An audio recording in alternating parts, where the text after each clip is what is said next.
an open platform for you to express your success and happiness.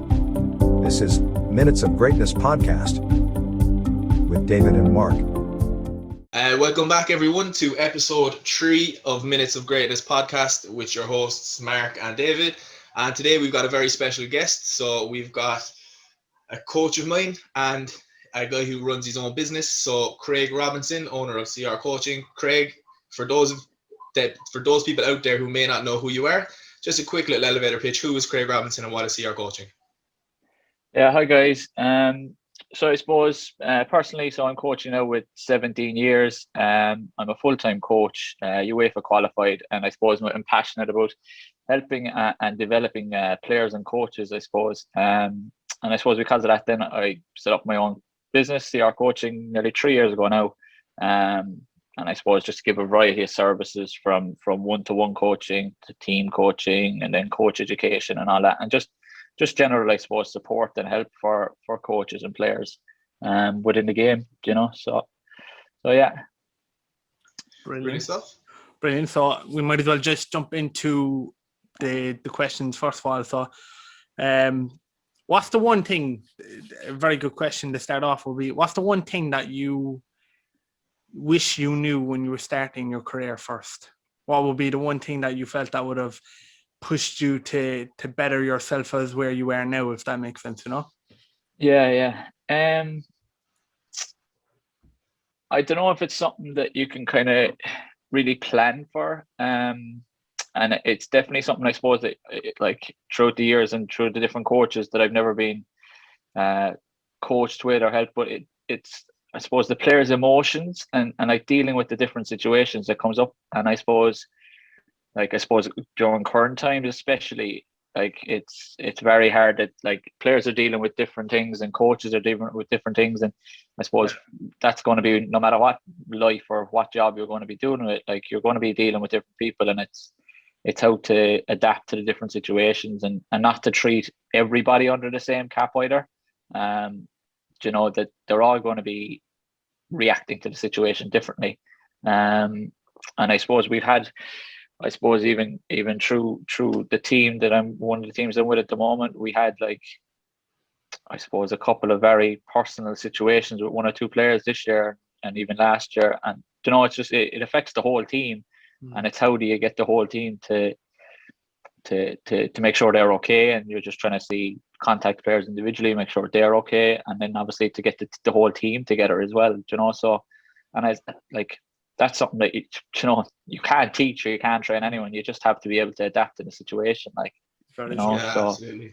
Very true. That would be something that would happen on kind of like it's one of those things you don't really know how you're going to react to it. You can't really train for things like those. And I suppose it's kind of one of those things that it just kind of springs itself upon you, and it's one of those ones you kind of have to react on the toes, really, like, isn't it? Yeah, definitely. Like, and it kind of, I suppose it tests your own kind of character and your own mentality as well. That like, are you strong enough as well to deal with that situation? You know, like as a coach or a manager, you're kind of, you know, you're you know, players are looking up to you, and other coaches that may be working under you, they're looking at you for guidance, you know. So like I suppose from a business side of point of view, as a boss or, you know, as a manager in any job, like that's the same role, you know, and you have to set the example for other people, like, you know. So definitely. So yeah, especially like when you're coaching, let's say younger people and people run through their teams, you're definitely going to have some form of way that you have to adapt to them psychologically, you know, like you don't know what's going on in their own home and stuff like that. Do you find that now more than ever, the more kind of psychological things that you see that you'll see a lot of teenagers today that you're probably coaching with a lot of mental illness? Do you see that in today's society a lot?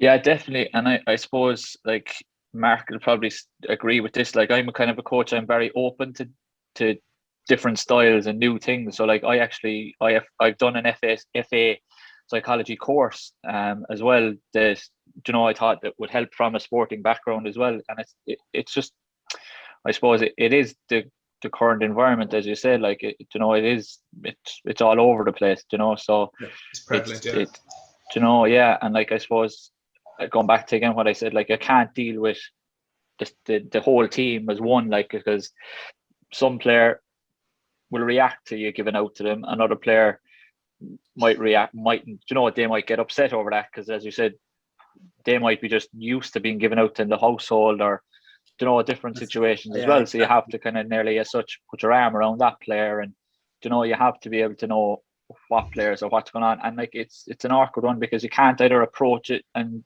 ask them about it either, unless they're going to come forward. You just have to be supporting for them, and if they do so, if they do trust you, then well, maybe they'll open up to you, and then you can go and kind of help the players. Definitely a tough dilemma to happen to you. You because you can't put your foot forward in a way, if that makes sense. You can only be there really to help to a certain point. Yeah, definitely. Yeah, no, because like the worst thing you want, I think, is if you kind of jump yourself into the situation too much, and then the player actually totally withdraws himself from the team and doesn't come back to you at all, and now you've kind of maybe made the situation worse, because you don't know what's going on at all now if they're not coming back to you. So I think it's just like, if they're coming to the training every week and they're coming to matches, they have to be enjoying it, and that could be that's their outlet, so that's their bit to get away from it, switch off if you want to for the 90 minutes or the hour of training. So you just at times you just have to kind of just keep them enjoying the game, so. But that's it. And like, I suppose it boils down to being able to separate individuals. So like from a business standpoint and from kind of a managerial standpoint, like it's a testament to how successful you've been in the past 3 years and in the short span of your business running, like that you were able to, a good sign of a good coach or a good manager is being able to deal with individuals and deal with them differently. So you don't you don't give the same solution to different problems, whereas some coaches, like I'd see it in the fitness industry, because that's my profession, you would see a coach might give the same program to 10 different people, whereas one person might have an unstable ankle, the next person might have spinal issues. So like everyone is different. And now that I'm going to my field, but like taking it back to your field, being able to differentiate people is I suppose is a massive part of why you've been so successful so far. Yeah, definitely. And I think even from your experience, Mark, like even, through COVID, even when, like, I suppose every team in the country, all I could think of was doing 5Ks and stuff, where like, yes, we would have done that, but at the same time, I would have given certain players, if they wanted just short and sharp stuff, instead that, as you said, that they might have had different injuries. It's just adapting to that. It's just giving players the different options, and because every player is different and there are different fitness levels, they play in different positions. So, as such, they don't all need the same level of fitness either, So yeah, absolutely. Here's one for you, Craig. So in regards to COVID, so your business would have been one that was very, up close and kind of on hands-on, So what kind of trials and tribulations did you go through in regards to COVID when that came in, and how did you adapt your business model to not being able to do that for a certain length of time? Yeah, I suppose it's been different depending on the stages of the lockdown. Like, for example, at some parts of the lockdown, it was only you could only do, we say, non-contact training, or it was, you could only meet with someone else outside. So from that point of view, the one-to-ones as such really blew up. And I hate boasting about it, but it was a massive bit, like it really did help the business, to be honest. And we were full out, like we had 3 to 4 or 4 coaches going 5, 6, 7 days a week, like, from like there was days where I started at 7 o'clock and I didn't finish again till 8 o'clock, which was brilliant. And to be honest, I loved it. I can't beat it being on the pitch for 12 hours a day. So, and then I suppose this lockdown, to be honest, has probably been the hardest in terms of motivation. So like, I suppose through all the lockdowns, I've had to adapt some bit to doing some bit online. And when I say online, I suppose I would have always put anyway little drills or little tips and stuff through social media, and then I suppose the very first lockdown, it was around this time again, it was the Easter holidays, and I said normally I would have been doing a camp in different parts of Cork or different clubs. So I said I'd try an online camp, and it was basically, I just did 2 skills a day and I threw it up on social media. Players had to copy that skill, send it back into me, the point system and so on. And I suppose that as well kind of really blew it up. So I kind of then went from saying, like, my hashtag before would have been Cork's number 1-to-1 soccer coach, and through that I had players from all over Munster doing it. So I actually then changed my hashtag to Munster's number 1 soccer coach. So again, it was building, and like, to be honest, I wouldn't have had that opportunity unless I did go online. Do you know, that kind of way, the access to different players. So it's benefited that way. And when the lockdown actually did ease up a small bit and you were allowed back go 1-to-1s, I actually had players from outside of Cork then travel up to me for 1-to-1s that would have done this camp. So it was actually brilliant that kind of way. But just back, I suppose, to the motivation, like this lockdown, I'm doing live classes for different clubs, different schools. I'm doing live 1-to-1s, kind of all online. But the 1-to-1s have dried up as the weeks have gone on. The clubs and schools are still going, but I find it's the club or the school trying to give people something to do rather than actually people wanting to do something. Wanting to do it. So it's very hard that way. And I just, like, personally, I'm kind of a bubbly character anyway, so I'm fine. I get through, that kind of way. I'm motivated enough to get through it, and I'm doing enough to keep myself busy. But it's just, I find it hard with the players. You're constantly trying to keep them going, and it's harder, to be honest. There seems to be no end line or end in sight. 100%. That kind of way, and even there's no certainty whether the leagues will finish, whether the leagues will start again, what will happen. That kind of way. There's a lot of talk. It's all up in arms at the moment, like, isn't it? Yeah, They're put on a pause. So like, I suppose it's been different that way. Like, there's been some good highs because of it, and because I've had to adapt to the online and kind of reached out a small bit. And then at the same time, the motivation has been very low, and at times you're kind of saying, oh, if we go back tomorrow, we'll be full again for 1-to-1s. But then you're kind of like, there's a lot of talk as well that coaches are saying that players will struggle to go back at all. And I think that's across all ages, that, some kids mightn't have the motivation to go back. And then I know some older players are kind of saying, oh, I've missed now 12 months of playing. I don't think I'll get my fitness levels back. I'm just going to pack it in, Yeah, so, absolutely. Yeah, there's a whole host of problems that comes with being dormant for the best part of a year. Like, there's going to be a massive, they say as well, that there's going to be like a massive form of social anxiety as well, especially for younger crowds, that they're going to have that massive fear. And even coming back to groups and stuff like that, coming back training, they're saying it's going to definitely have a deepened effect on it. But if your business is, like, the way that I would look at it, Craig, is like your job would usually be a high impact of, like, dealing with people 1-to-1, and like this, like, if your business can run through the depression that we're in at the moment, it can withstand anything. I know there's a lot of jobs out there that people are losing, and unfortunately they have to close their doors, but it's definitely given a time where people have to think outside the box and start adapting to new skills. And, like, just seeing on your social media, I love the idea. I never even would have thought of the idea of putting skills up there, just basic skills that, like, you're doing, and it's unbelievable, because, like, they're things that people can put up and show their kids, and just getting people active and just overall getting their health back up again and stuff like that. It's phenomenal work that you're doing, phenomenal. Appreciate that. No, going to just another question. If there was anyone looking to pursue the career that you have, and kind of go into that area, what kind of tips would you kind of give them, or what advice? I suppose, like, it's kind of, Mark touched on it, like, it's a very kind of unique business as such kind of thing. Definitely.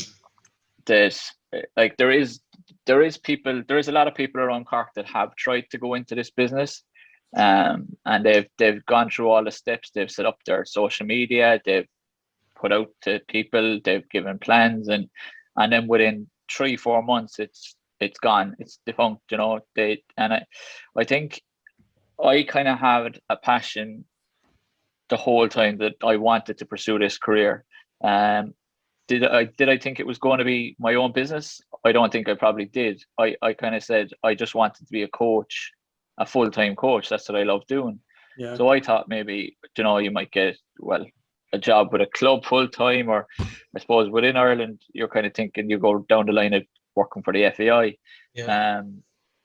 So there wasn't many opportunities that kind of line, and I suppose it was hard to get into these jobs. So I kind of really had the passion. I said, I'm going to take the big risk, and thankfully I got massive support from home and all that kind of thing to go for it, But I think what helped me, and I suppose it's something that I suppose when other coaches have approached me and asked me, what do they need to think about? And the first thing I always ask them is, how many years are they coaching? How many clubs have they worked with? How many leagues have they worked with? Have they worked with the males? Have they worked with females? And it's just like I'm coaching now 17 years, but it was 14 years of me coaching and working hard and working in the male game, the female game. I'd worked at schoolboys, schoolgirls, UCC, CIT, both males and females. I'd worked in Cork City. I'd worked in Cove Ramblers. I'd worked in all the adult different leagues in Cork as well. So I had nearly a market base already of different coaches I'd worked with, different clubs I'd worked with, that I could straight away go, I'm going in here, guys, full time. If you need any help, you need any support, I'm here. Where I suppose a lot of coaches that have maybe tried it they might have spent the same length of time as me, but they might have just worked with one club or two clubs. Yeah. And that's no offense to, and it's no offense to them, but and again, only for I've worked in so many people and all that kind of thing. And there still is people, not everybody knows me, but I've worked in a load of clubs. So if you've only worked in one club or two clubs, and you've, let's say, been at just one part of the city or something like that. Yeah. Nobody straight away, you're opening up way more doors than other people. Networking, passion and networking are the two kind of so that's, and I suppose the passion, the network, and just being fully committed. This was the full-time job I wanted to do, so I kind of took a big risk and went for it. And thankfully, touch wood, 3 years down the line, it's going very well at the moment. So it's going well, isn't it? Yeah. Well, they're two very good points. I don't think anyone will excel in any field that. Well, not everyone, but it's very hard to excel in a field that you're not fully passionate about, I think. Yeah. I think passion is one of the things that will get you up on the early mornings where it might be lashing outside and the bed is feeling extra warm. It's that passion and that burning desire to do what you love doing. I think it was, I don't know when it was, but I always remember a snap I took of myself, and I was just after pulling up on the pitch, and I think it was 7 o'clock. It must have been during the summer. It was a lovely sunny morning anyway, but it was 7 o'clock and it was a Sunday morning, and it was something like that. I was like, you have to. I think I said you have to love your job to be up at 7 o'clock on a Sunday morning. On a Sunday morning, things like that, that wasn't. That was after obviously working the Monday to Saturday as well, and then you go again on the Sunday, and it was just that's what I wanted to do, So as a cliche, but you're living. But it's your dream, true though. It's true. You talk to anybody who's doing very well in their field, 99% of the people will tell you they have a burning passion for what they do. Yeah. And you really do. You have to obviously you need to have the education and the knowledge and the experience and the networking and what have you. It's a combination of a lot of things, but if you don't have the passion, those things don't mean half as much as they might mean if you don't have that insane kind of fucking almost obsession with I want to be the best in my field, I want to be the best coach, and I want to be Munster's 1-to-1 undisputed, Yeah, you have to be obsessed, without a doubt. If you don't have that burning desire, you're not going to keep it up. You're not going to you're going to have the lack of sleep. You're going to have the days where you're working for nothing. You're going to have those days. And if you don't have that desire, it's not going to work for you, if that makes sense. It takes that deep thought and that deep kind of desire. I don't know if you've ever read it, but Think Grow Rich is a brilliant book by Napoleon Hill. And that's basically what it kind of touches on, where if you're not having that desire, that lust for what you're doing in life, then you're already on the wrong road, if that makes sense. Yeah.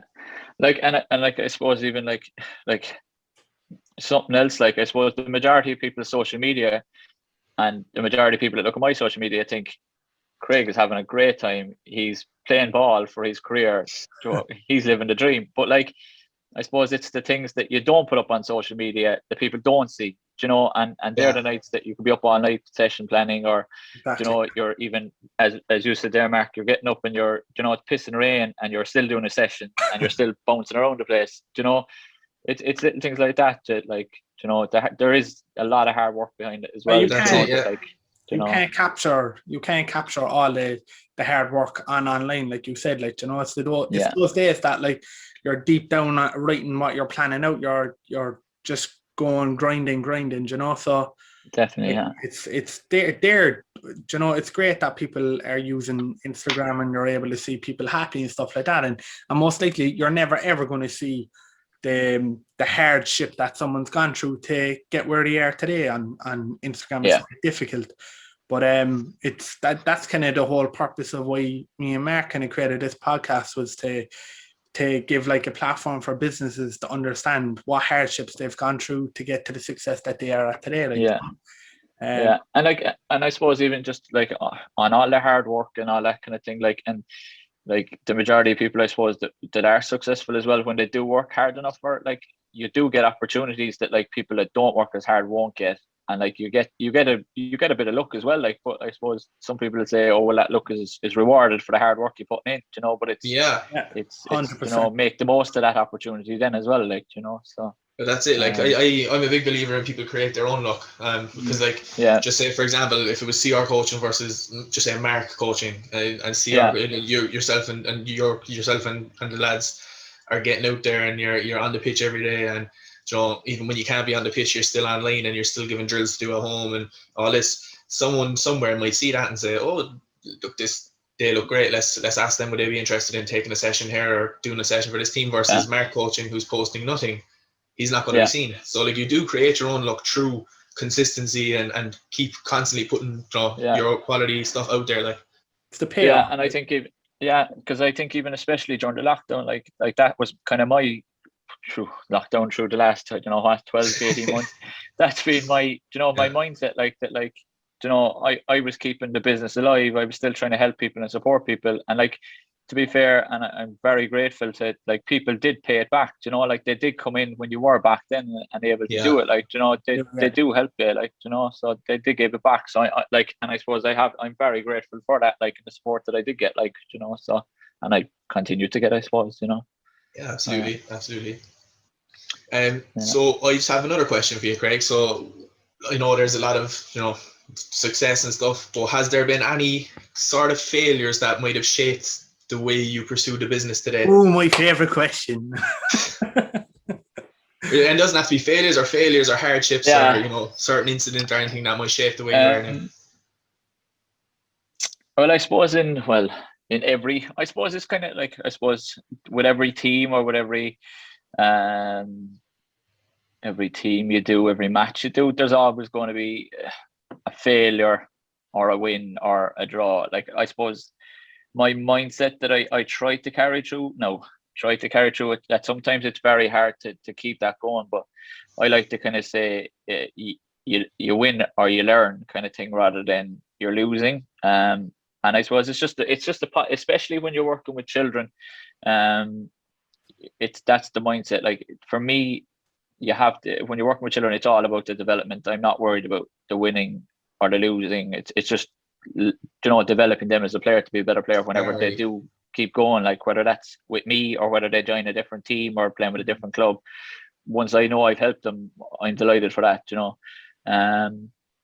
but yeah, like, there is definitely, like, I suppose there's years where, like, I suppose you might, like, if you different finals and you kept losing finals, and that it kind of knocks you, and you're trying to hitch back or get back again, and kind of there's sleepless nights there that kind of, you're like, what did you do wrong? How can you go? And it's just about kind of getting back, and you don't believe in yourself, you kind of blame yourself, even though I suppose you're working with a team. But I always personally think I should have done something more there. Like, when you go into the dressing room, let's say with an adult team, when you go into the dressing room, you might give out to them and give out to the players.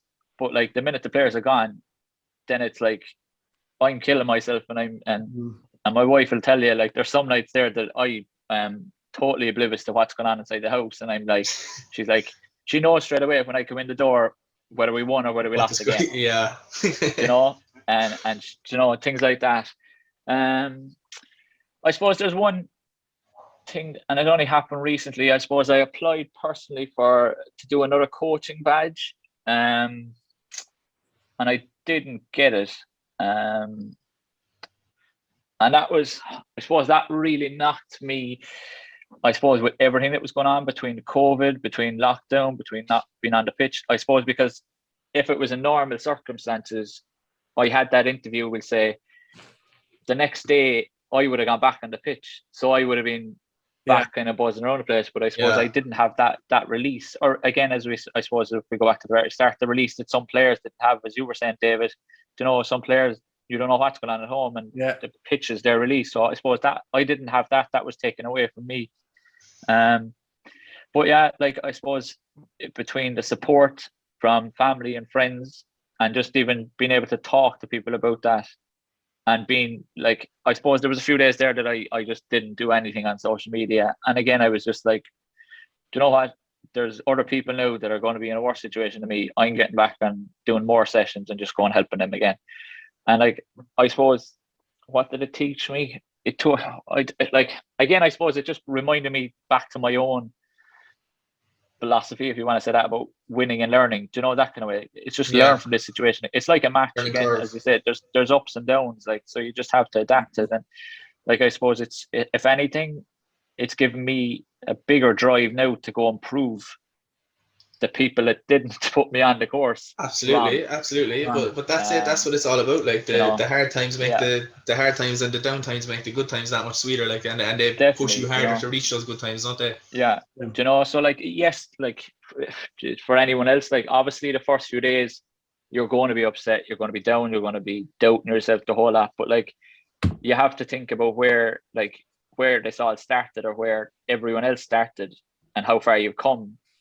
You know, if you get knocked down now, what is all the hard work that you've done the last whatever years gone, you know, done for? Like, it's just wasted. Like, so like, it's just not to give up and to just go again, believe in yourself, you know. So one last just the very last question, where do you see yourself in 5 years? What's the future of CR coaching? Definitely Ireland's number 1-to-1 soccer coach anyway. Oh, man. All country, taking over the country. Like, I think, to be honest, like, I have big plans to be coaching within the whole country, whether that's 1-to-1 basis. Like, a massive boost for me lately was teaming up with Puma Teamwear.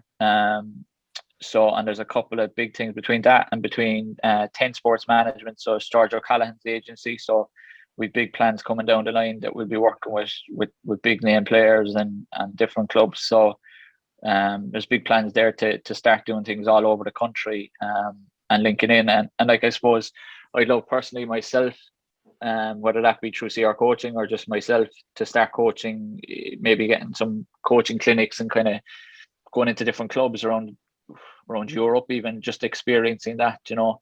And taking that back, you know, whether that leads to a full-time job with a different club. I to be honest, I don't know. Loads of people ask me the question, if I was offered a full-time job in a big club, would I take it, or would I stay with what I'm doing? I love what I'm doing at the moment, so to be honest, it would be a very hard decision for me to leave something like that, because what I'm doing at the moment, I'm on the pitch nearly the whole time. So to go into a certain role, and I might be on the pitch as much as I am what I love doing, I don't know what to be honest. You know, as big as the name may be, you know, it's not, I suppose, a simple decision for me, because I'm doing what I love anyway, where another coach might be full-time coaching and they're getting a full-time opportunity out of it. Where, but yeah, no, and I know you kind of laugh at it at the time, but yeah, definitely, I do want to be recognised, we'll say, within a lot of the country within the next 5 years. So I do, yeah. And I love that. That's ambition, like, and it's realistic ambition too, because, like, you know what I mean, you started 3 years ago and look at where you are now. So who's to say in 3 years' time you're not going to double or triple that progression? I mean, like you have staff working with you now and everything, and you have a little, like you said, you have, you know, the links with certain companies, and you have the little network, or big network going on. So like, there's no reason why you can't go from strength to strength, in my opinion. Yeah, definitely. And I suppose just on that, like I think, to be honest, and I think it's worth to mention just that, like, Mayfield have been a massive help to me with this business, you know, and having the facilities that are up in the club, the whole lot. And Mark, you know that yourself, but, you know, if absolutely. I didn't have that support, you know, from them as well, you know, that there's a lot more things as well that, you know, you're trying to, like, if you don't have a pitch, you have no business, first and foremost. You know, that's kind of number one. Like, it's a base, because I suppose at the very start, I was like a busy fool driving all over Cork to just do an individual session in a local green or somewhere like that, where you know, people are, you know, they come to me, so I have the base. So that's a massive help as well to have Mayfield like that, you know. So absolutely, definitely would be a huge help. But in fairness, like, you give a lot back as well, so like that also has to be recognised. You know, you spend an awful lot of time up there. You make sure the facilities are looked after. You make sure everyone up there is looked after. So it works both ways as well. Like, and that's the reason why you're still, you know, why it's worked out, and why it wasn't kind of a quick thing that burned out, and you're still there, and you're still kicking about, like. Just before the recording finishes, Craig, where can people find you? So any social media, I suppose. Brilliant. Instagram, Facebook, Twitter, LinkedIn, TikTok, the whole lot. And what's the name? So it's between CR Coaching or CR Coaching 9. Brilliant. On the social media. So yeah.